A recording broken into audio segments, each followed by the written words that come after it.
Hello everyone, কেমন আছো তোমরা সবাই? দিনটা ছিল ভাইফোঁটার আগের দিন। বেরিয়ে পড়েছিলাম নৈহাটির উদ্দেশ্যে বড়মা দর্শন করতে। বাড়ি থেকে বেরিয়ে প্রথমেই কিনে নিয়েছিলাম মিষ্টি বড়মার কাছে পুজো দেওয়ার জন্য। এরপর লঞ্চ পার হয়ে পৌঁছে যাই নৈহাটি। ঘাট পেরোনোর সাথে সাথে শুরু হয়ে যায় ঠাকুর দেখা। এরপরে আস্তে আস্তে এগোতে থাকি বড়মার কাছে যাওয়ার জন্য। লঞ্চ ঘাট থেকে বড়মার কাছে আসতে প্রায় 45 মিনিট সময় লেগে যায়। বড়মার এই রূপ দেখলে মনে হয় যেন ওখানেই দাঁড়িয়ে থাকি। তবে অন্যবারের তুলনায় এবারে বেশ অনেকক্ষণই দাঁড়িয়েছিলাম বড়মায়ের কাছে। এরপরে পুজো দেওয়ার জন্য যে মিষ্টি এনেছিলাম সেটা দিয়ে দিলাম। বড়মা দর্শন তো হয়ে গেছে, এবার স্টেশনের দিকে যেতে যে কটা ঠাকুর পড়বে সেগুলোও দেখে নেব। লঞ্চ ঘাট থেকে নৈহাটি স্টেশনের দিকে যেতেই 7-8খানা ঠাকুর দেখা হয়ে যাবে। এরপরে চলে গিয়েছিলাম রেল ব্রিজ টোপকে ওই পারে প্রতি বছরই বেশ সুন্দর সুন্দর অনেকগুলো প্যান্ডেল হয়। দুর্গাপুজো থেকে ঠাকুর দেখা শুরু করেছি, ঠাকুর দেখা আমার আর শেষ হচ্ছে না। এরপরে আসছে আবারও জগদ্ধাত্রী পূজা। কালী পুজোর পরের দিন আরো একটা জায়গায় গিয়েছিলাম ঠাকুর দেখতে, তারও ভিডিও করা আছে। আর এই বছর নৈহাটি গিয়ে তো প্রায় সব ঠাকুরই দেখে নিয়েছি যেগুলো ভালো ভালো প্যান্ডেল হয়েছে। 4 থেকে 4.5 ঘন্টা শুধু হেঁটেছি ঠাকুর দেখতে গিয়ে। অলি গলি কোথাও বাদ দিইনি, যেখানে যা ঠাকুর আছে সব দেখে নিয়েছি।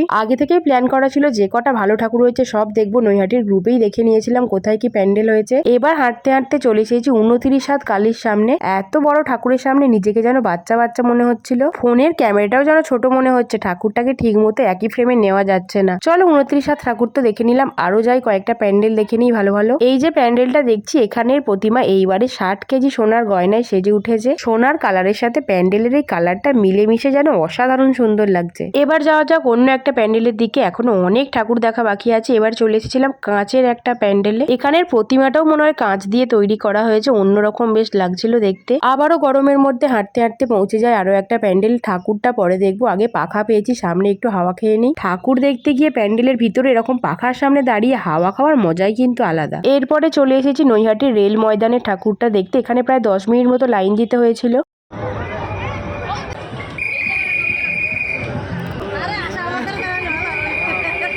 ওখান থেকে বেরিয়ে এবার এসে গেছি রেল কোয়ার্টারের যুবক সংঘের ঠাকুরটা দেখতে। এখানে এবারে থিম নবান্ন উৎসব।